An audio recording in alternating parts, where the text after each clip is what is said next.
My name is Matt Tebbe.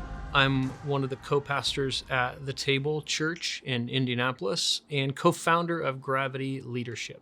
I also am one of the co-hosts of the Gravity Leadership podcast.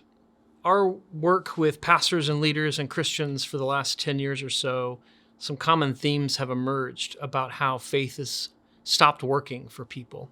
Partly because of things happening in the larger culture globally. You have, movements for racial justice, movements to become aware of like maybe gender or sexual justice, with sex abuse scandals and things like that.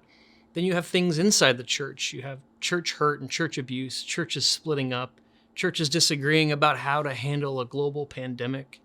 You've got things like Christian nationalism and how do we show up and be present in the public square, politically as Christians. Should we be politically? And all these things seem to be crescendoing and coming to a heightened pitch. And one of the repercussions of this is a lot of people are finding it difficult to stay in their church or even stay a Christian because it feels like the church I thought I knew or the way I thought to be a Christian, it either I don't know that church or my faith has stopped working. And so Ben Sternke and I have written a book called Having the Mind of Christ, which contains 8 axioms that are things that we noticed how Jesus lived, how he saw the world.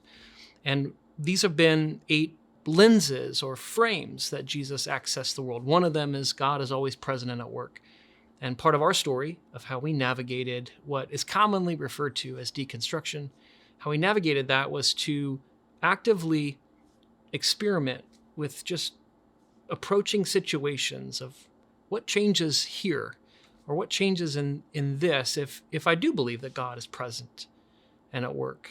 And so what we talked about is just naming and identifying and validating these sources or causes of what's commonly referred to as deconstruction. And instead of policing that or trying to convince people that it's not happening, gaslighting them, or giving them a pep talk to snap out of it. What if God's sovereignty even extends to the bad stuff that happens in the world and in the church? And if God is like Jesus and God's all about love, what can we learn? What can we appropriate in these places of maybe faith loss? What can we appropriate about growing and deepening our faith in Jesus there and even learning how to live in love better?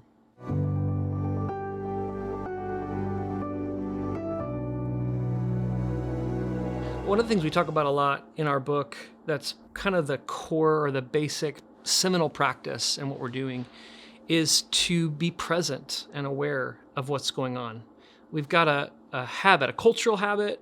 I think it also shows up in our religious spaces of trying to be somewhere other than we are, either through distraction or denial. Sometimes it's called spiritual bypassing, where we use something, maybe like a Chris Tomlin song or a sermon or even a podcast, even the Gravity Leadership podcast, to try to distract or distance or ignore what's actually happening, because what's actually happening is difficult to reckon with. It's painful, or it makes me sad, or it's confusing. And one of the things we come back to over and over again is that God meets us in our messes. He meets us in our messy realities. We see this in the scriptures. So one of the things we notice in scripture is that Jesus didn't shy away from really difficult situations. And in fact, sometimes he would provoke difficult situations or allow difficult situations to be brought to the surface in conversations with people so that he could invite them to trust him with it. So we come back again and again to having the courage and the grace to name where we are, to be upfront, honest, to just simply own and name it, because we believe that that's ground zero for the inbreaking of the kingdom. If we can reckon with reality instead of trying to meet God in our falsity, in our good intentions, in maybe where we will be one day, and that lets us face reality with faith.